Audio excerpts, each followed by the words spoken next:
Un joven doctor negro cambiaba los vendajes de una acaudalada mujer en coma, y sorprendentemente, ella despertó. Estaba convencida de que este chico debía cuidar a su paciente más importante. La voz cortante de la doctora Clara Mendoza resonó por el pasillo del 5.º piso del Hospital Central, lo suficientemente alta como para que todos la oyeran, incluido el joven médico que se dirigía a la habitación 405. El doctor Marcos Durán se detuvo ante la puerta, respiró hondo y se ajustó el estetoscopio al cuello. A sus 28 años, él ya estaba acostumbrado a esas provocaciones veladas o no tan veladas. 3 años de residencia en el hospital más prestigioso de la capital le habían enseñado que su competencia siempre sería cuestionada, incluso antes de abrir la boca. «Doctora Mendoza», respondió Marcos con la calma que había aprendido a cultivar. «Elena Valdés está bajo mi cuidado desde hace 2 semanas. Sus signos vitales han mejorado significativamente desde que me hice cargo del caso». La directora médica cruzó los brazos, sus fríos ojos azules estudiando al joven médico como si él fuera un objeto fuera de lugar. La familia Valdés donó 5 millones para la construcción del nuevo ala pediátrica. No podemos permitirnos el lujo de experimentos. Marcos sabía exactamente a qué se refería ella con experimentos. Desde que había llegado al Central, procedente de una universidad pública con una beca completa, cada caso que le asignaban parecía una prueba, como si tuviera que demostrar a diario que merecía estar allí. Elena Valdés heredaría una de las mayores fortunas inmobiliarias del país. Llevaba 4 meses en coma tras un accidente de yate, 26 años, rubia, privilegiada y rodeada de una familia que trataba a los médicos como empleados domésticos, especialmente a los médicos que no se parecían a ellos. «Con todo respeto, doctora Mendoza», dijo Marcos manteniendo un tono profesional. «Mi formación en neurología en la Universidad del Valle y mi especialización en casos de traumatismo craneal hablan por sí solas».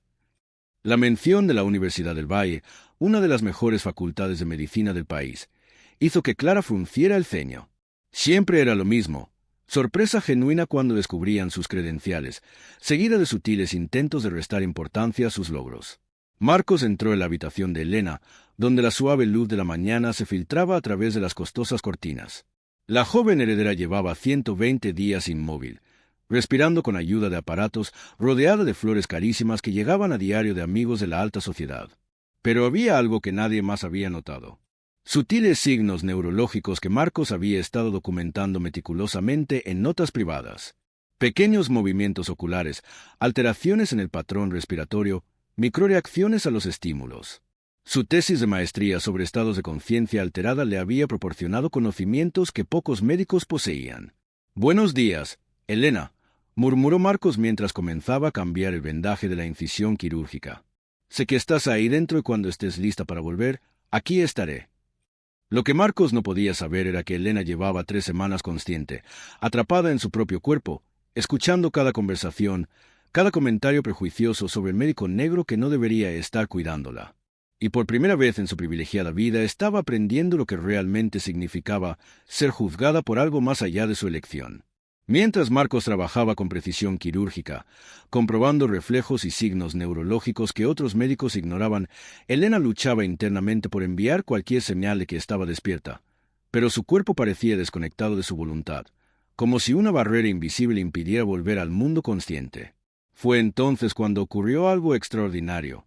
Si te está gustando esta historia de superación y justicia, no olvides suscribirte al canal para descubrir cómo un momento de despertar cambiaría para siempre las vidas de 2 personas que nunca imaginaron tener algo en común y cómo la verdadera competencia médica se convertiría en el arma más poderosa contra años de prejuicios arraigados. Lo que Marcos no esperaba era que sus sospechas de que Elena estaba más consciente de lo que parecía se confirmarían de una manera que cambiaría sus vidas para siempre. Mientras comprobaba los reflejos pupilares de la joven heredera, él notó algo que hizo que su corazón se acelerara, un patrón de movimiento ocular que sugería una actividad cerebral muy superior a la que habían detectado los otros médicos. «Interesante», murmuró para sí mismo, anotando discretamente sus observaciones en un cuaderno personal que siempre llevaba consigo. Años de estudiar neurología en la Universidad del Valle, con una beca completa que había conseguido después de trabajar en 3 empleos para pagarse la universidad, le habían enseñado a reconocer señales que los médicos menos dedicados solían ignorar. En ese momento, la puerta se abrió bruscamente interrumpiendo su examen. «¿Qué diablos crees que estás haciendo?». La voz autoritaria de Patricia Valdés resonó en la habitación como un latigazo. La matriarca de la familia, elegante a sus 62 años, Entró acompañada de su hijo Ricardo, de la propia doctora Mendoza, todos con expresiones que mezclaban indignación y desconfianza. Marcos se enderezó lentamente, manteniendo las manos a la vista de todos, un hábito que había desarrollado tras años de tratar con personas que lo juzgaban por el color de su piel antes, incluso de conocer sus cualificaciones.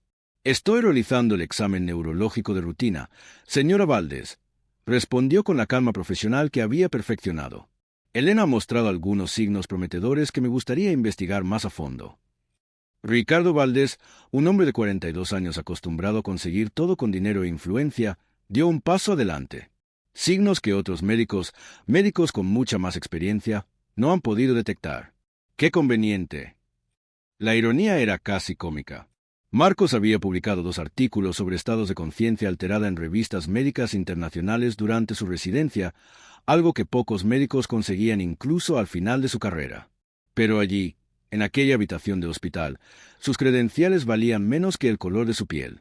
«Con todo respeto», dijo Marcos, manteniendo un tono respetuoso mientras sus ojos mostraban una firmeza que hizo que Patricia retrocediera imperceptiblemente. «Mi especialidad es precisamente casos como el de Elena. La Universidad del Valle tiene el programa número 1 del país en neurología y mi tesis sobre...» «Basta», la interrumpió la doctora Mendoza. «La familia tiene derecho a elegir quién cuide de su hija. Y francamente, doctor Durán, quizás sería mejor que se concentrara en pacientes más adecuados a su nivel de experiencia». El insulto velado flotó en el aire como humo tóxico. Marcos sabía exactamente lo que ella quería decir con adecuados. Pacientes pobres, sin seguro médico, casos que nadie más quería. Esas eran las oportunidades que personas como él merecían en su opinión. Pero lo que realmente le rompió el corazón a Marcos fue darse cuenta de que Elena lo estaba escuchando todo. Sus monitores mostraron un ligero cambio en la frecuencia cardíaca, imperceptible para cualquiera que no supiera qué buscar, pero claro como el agua para alguien con su especialización. Ella estaba consciente, atrapada en su propio cuerpo, escuchando cada palabra prejuiciosa dirigida al médico que la había estado cuidando con más dedicación que cualquier otro. «Muy bien», dijo Marcos finalmente guardando su estetoscopio.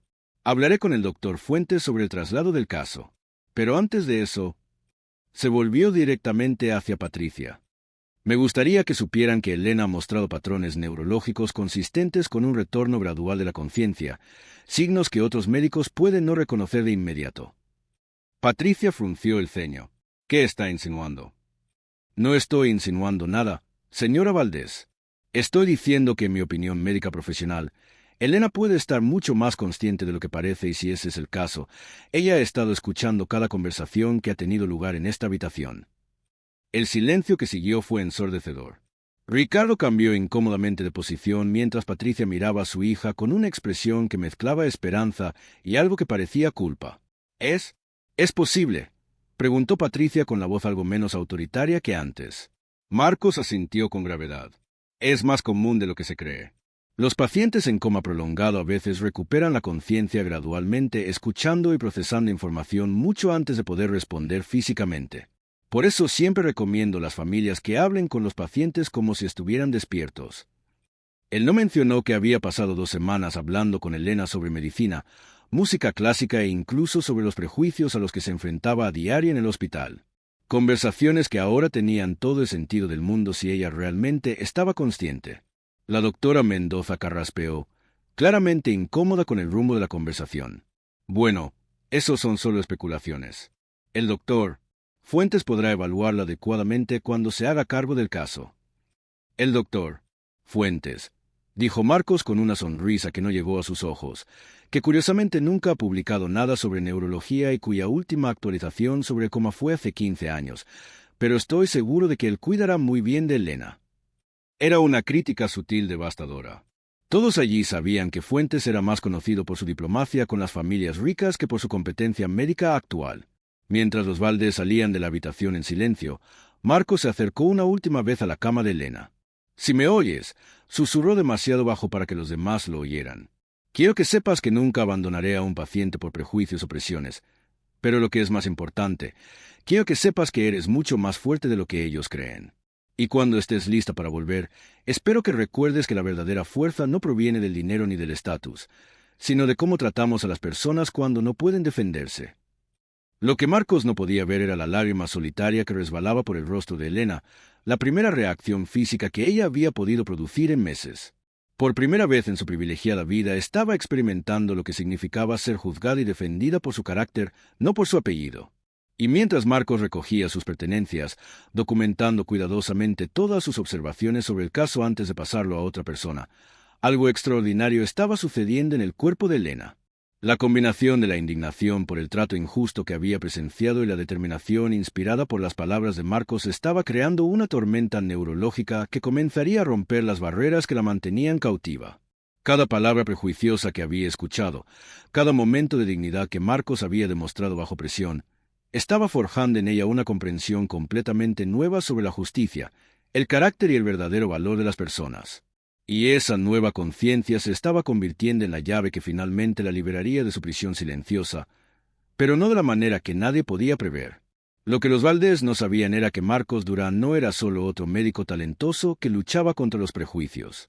Era un estratega nato que había aprendido desde muy temprano que en la vida no se gana gritando, se gana demostrando. Y la prueba que estaba construyendo sería devastadora. 3 días después de ser retirado del caso de Elena, Marcos seguía trabajando en el hospital como si nada hubiera pasado. Pero en su tiempo libre, algo muy diferente estaba sucediendo.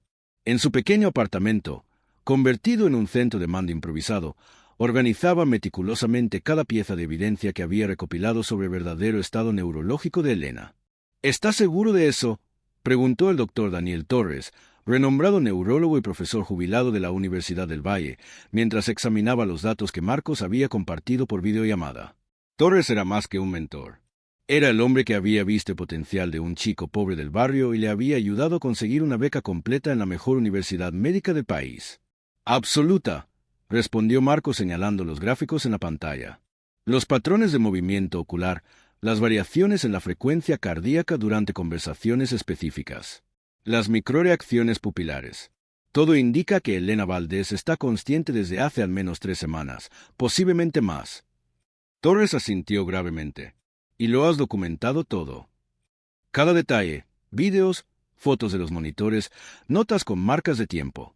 Incluso tengo registros de cómo ella reaccionó de manera diferente cuando personas específicas entraron en la habitación. Marcos hizo una pausa. Su expresión se endureció, incluyendo sus reacciones a las conversaciones prejuiciosas sobre mí. Lo que Marcos no le contó a su mentor era que había descubierto algo aún más perturbador.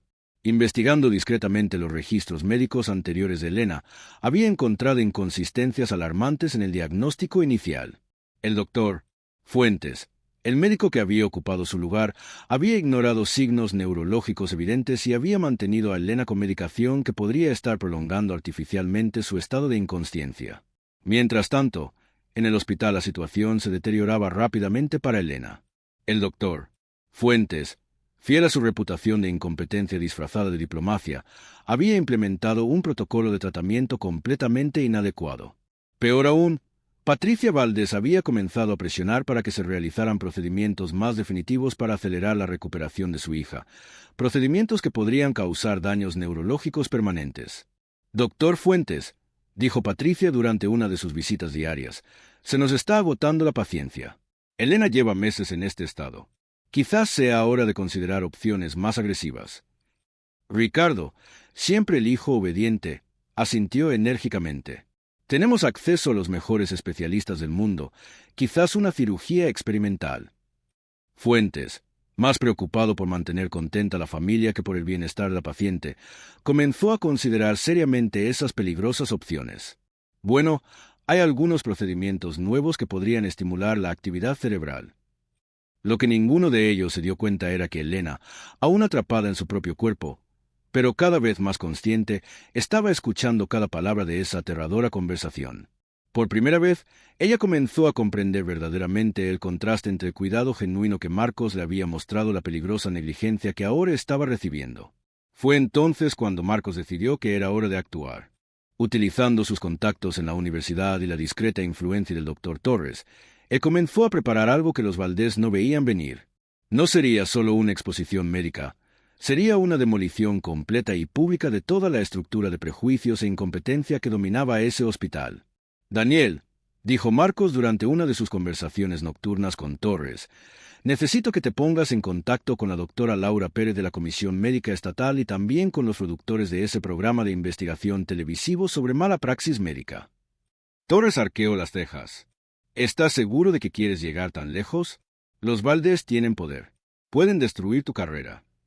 Marcos sonrió, no con la sonrisa amable que usaba con sus pacientes, sino con algo más peligroso. Profesor, puede intentar destruir mi carrera, pero yo destruiré algo mucho más importante para ellos, su reputación. Y cuando termine, me suplicarán que vuelva a cuidar de Elena. Lo que Marcos había descubierto en sus investigaciones era aún más condenatorio que la incompetencia médica.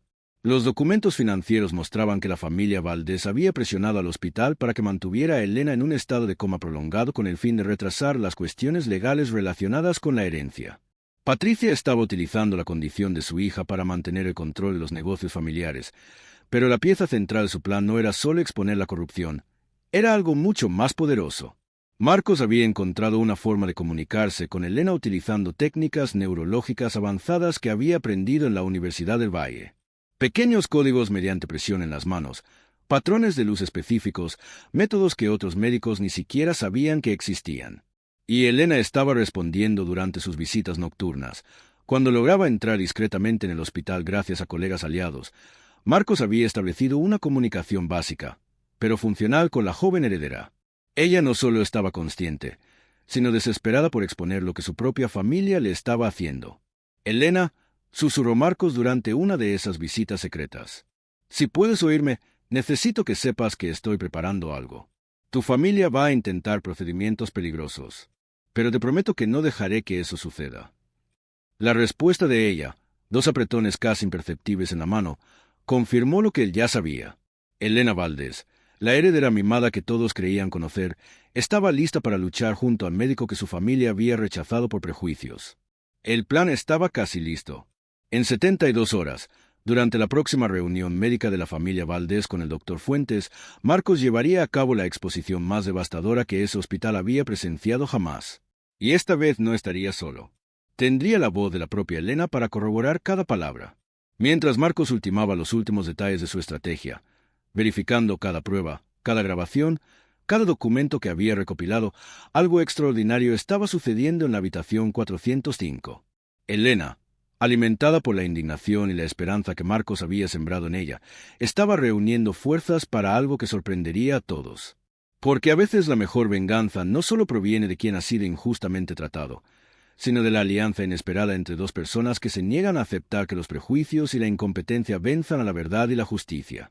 La reunión estaba prevista para las 9 de la mañana del jueves en el auditorio principal del Hospital Central. El doctor Fuentes había convocado a la familia Valdés para discutir los procedimientos agresivos que Patricia insistía tanto en aplicar mientras Marcos Durán esperaba fuera oficialmente sin permiso para entrar. Pero lo que los Valdés no sabían era que a esas alturas Marcos ya no necesitaba el permiso de nadie. Señores Valdés, comenzó Fuentes con su habitual arrogancia. Tras consultar a especialistas de renombre, creo que una cirugía experimental para estimular directamente el córtex cerebral puede acelerar significativamente la recuperación de Elena. Patricia asintió enérgicamente. Por fin alguien con iniciativa. ¿Cuánto tiempo más vamos a esperar?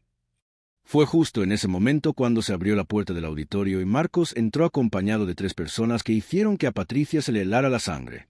La doctora Laura Pérez de la Comisión Médica Estatal, un cámara del programa de investigación Salud en Foco de la Televisión Nacional y el doctor Daniel Torres, cuyo nombre era conocido en los círculos médicos de todo el mundo. Disculpen la interrupción, dijo Marcos con una calma que contrastaba brutalmente con el pánico creciente en los ojos de Fuentes. Pero creo que están a punto de cometer un error que puede costarle la vida a Elena Valdés. ¿Qué diablos cree que está haciendo?, estalló Ricardo levantándose de la silla. Usted ha sido apartado de este caso. Seguridad. En realidad, intervino la doctora Pérez, mostrando su identificación oficial. El doctor Durán se ha puesto en contacto con nosotros con pruebas de negligencia médica grave y posible mala praxis. Tengo autoridad legal para investigar este caso de inmediato. Fuentes intentó mantener la compostura, pero le temblaban visiblemente las manos. Esto es ridículo. ¿Qué pruebas? Marcos sonrió, pero no con la amabilidad que mostraba a sus pacientes, sino con algo mucho más peligroso. Empezaré por las grabaciones. Lo que siguió fue una demolición sistemática y brutal de todo lo que los Valdés creían controlar. Marcos había grabado en secreto conversaciones en las que Fuentes admitía no haber estudiado neurología en años. Los documentos financieros mostraban pagos sospechosos de la familia al hospital. Aún más devastador, los registros médicos demostraban que Elena había estado mostrando signos de conciencia durante semanas, signos que Fuentes había ignorado por completo. «Imposible», balbuceó Patricia, pero su voz ya no tenía la autoridad de antes. «Elena lleva meses en coma». «Estaba», corrigió Marcos. «Y durante ese tiempo ella escuchó cada conversación prejuiciosa sobre mí, cada discusión sobre mantenerla inconsciente por cuestiones de herencia, cada plan peligroso que hicieron para acelerar procedimientos innecesarios». La bomba final llegó cuando Marcos encendió una tableta y mostró a todos la imagen en directo de la habitación 405. Elena estaba sentada en la cama, completamente consciente, hablando tranquilamente con una enfermera sobre los acontecimientos de los últimos meses. El silencio que siguió fue ensordecedor. «¿Cómo? ¿Cuándo?», balbuceó Fuentes dándose cuenta de que su carrera acababa de terminar. «Elena recuperó la conciencia por completo hace 3 días», explicó Marcos, pero pidió que se mantuviera en secreto hasta esta reunión. Quería estar presente de alguna manera cuando se revelara la verdad. El doctor Torres se acercó a Fuentes con una expresión de desprecio profesional. 30 años de medicina, Harold, y querías hacer una craneotomía innecesaria a una paciente consciente. Eso no es negligencia, es incompetencia criminal. Patricia intentó una última carta desesperada. «No pueden probar que sabíamos algo de esto». Marcos abrió una segunda carpeta y sacó transcripciones detalladas. «De hecho, puedo». Elena documentó meticulosamente cada conversación que escuchó durante su periodo de conciencia silenciosa, incluidas sus discusiones sobre cómo utilizar su estado para mantener el control del negocio familiar. El cámara captaba cada momento de horror creciente en los rostros de los Valdés. Ricardo se había puesto completamente pálido, mientras que Patricia parecía haber envejecido 10 años en 10 minutos. «Hay más», continuó Marcos implacablemente. «La investigación de la comisión ha revelado un patrón preocupante de discriminación en este hospital. Médicos competentes están siendo apartados de casos lucrativos por razones que no tienen nada que ver con la cualificación médica». La doctora Pérez tomó la palabra, su voz cortando el aire como una cuchilla. «Doctor Fuentes queda suspendido de inmediato a la espera de una investigación completa. Señora Valdés, nuestra investigación financiera sobre los pagos al hospital se intensificará y en cuanto a la donación para la sala pediátrica, hizo una pausa dramática. Será devuelta en su totalidad hasta que se aclaren las cuestiones éticas que la rodean». Fue entonces cuando ocurrió algo extraordinario. La voz de Elena llegó a través del altavoz conectado a la tableta, clara y decidida. «Me gustaría hacer una declaración pública». Todos se volvieron hacia la pantalla donde Elena miraba directamente a la cámara. «Mi nombre es Elena Valdés y durante 4 meses he estado consciente pero incapaz de comunicarme. Durante ese tiempo he sido testigo de lo que es realmente la medicina cuando nadie está mirando. El doctor Marcos Durán me ha tratado con más dignidad, competencia y compasión que cualquier otro profesional de este hospital. Él me ha salvado la vida, no solo médicamente, sino manteniendo intacta mi humanidad cuando otros solo me veían como un problema que había que resolver». Patricia intentó interrumpirla, pero Elena continuó. «Mi familia y el doctor Fuentes casi me someten a una cirugía innecesaria y peligrosa porque su arrogancia les impidió reconocer los signos evidentes de recuperación. El doctor Durán fue el único que vio esos signos porque se preocupó lo suficiente como para buscarlos». Fuentes estaba ahora visiblemente desesperado. «Elena, no entiendes las complejidades médicas». «Las entiendo perfectamente», le interrumpió Elena. «Entiendo que antepusiste la política y los prejuicios al bienestar médico. Y entiendo que si no fuera por el valor del doctor Durán al desafiar esta cultura tóxica, ahora podría estar muerta».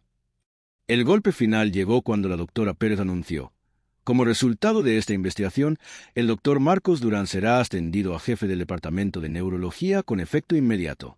Su investigación sobre los estados de conciencia alterada será financiada íntegramente por la universidad».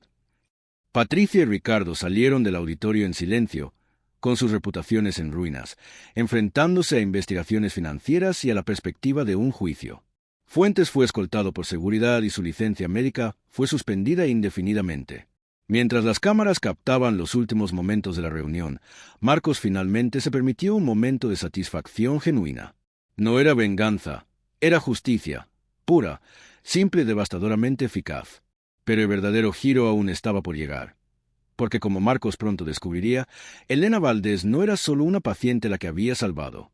Ella estaba a punto de convertirse en la aliada más poderosa que él jamás podría haber imaginado, con planes que transformarían por completo el sistema médico que tanto les había perjudicado. A veces la mejor venganza no es destruir a tus enemigos, sino convertirlos en los artífices de su propia irrelevancia mientras reconstruyes el mundo a tu alrededor de una forma que ellos nunca podrían haber previsto. 6 meses después, el Hospital Central estaba irreconocible. El nuevo jefe de neurología había implementado protocolos revolucionarios basados en su investigación sobre los estados de conciencia alterada, salvando decenas de vidas que antes se habrían dado por perdidas. El doctor Marcos Durán ya no era solo un médico competente que luchaba por el reconocimiento, sino una referencia internacional en su campo. «Doctor Durán», dijo la joven residente durante las rondas matutinas, «tenemos 5 nuevos casos de coma que otros hospitales han trasladado aquí. Todos quieren el protocolo Durán». Marcos sonrió observando su diverso equipo de médicos talentosos de todos los orígenes, seleccionados exclusivamente por su competencia. El departamento que antes estaba dominado por el nepotismo y los prejuicios era ahora el más respetado de la costa este. Elena se había convertido en algo más que una paciente a la que había salvado.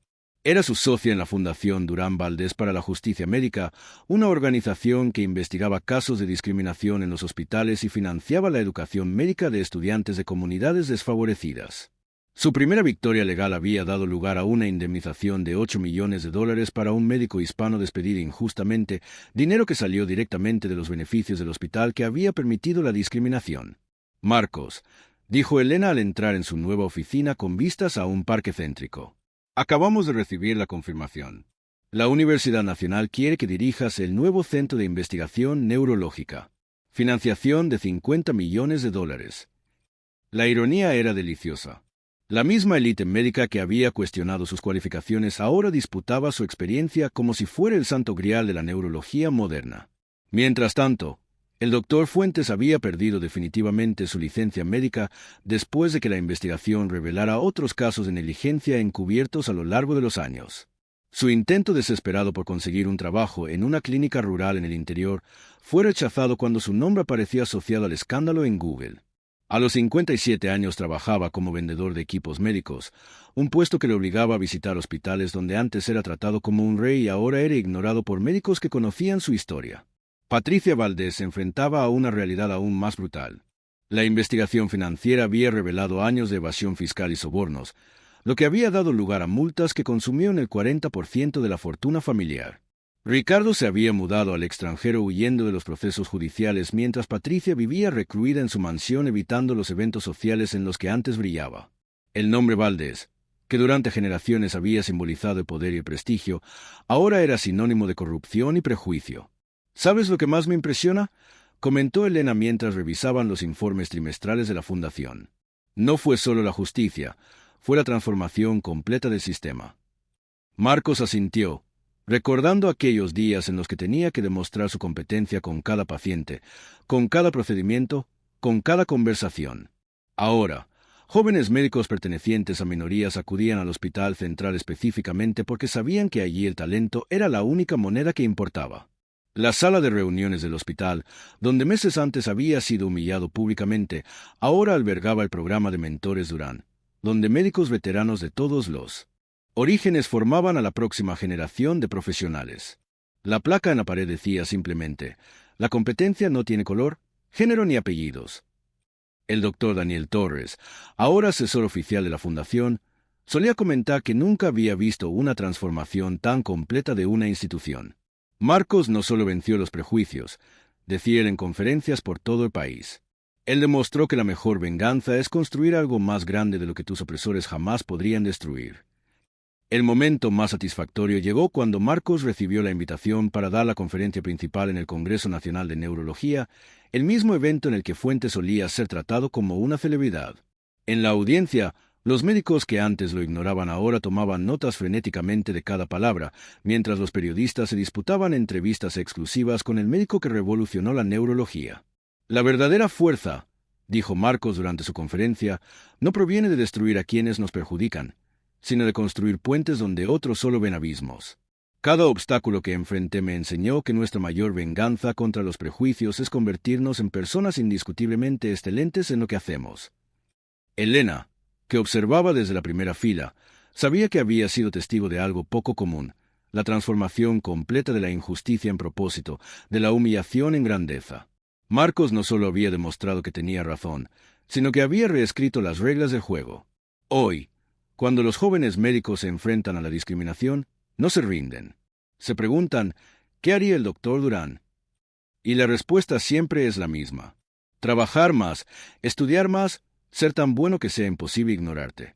Porque la mejor venganza no es devolver el mal que te han hecho, sino alcanzar un éxito tan rotundo que tus enemigos se pasen la vida preguntándose cómo pudieron subestimar tanto tu verdadera grandeza.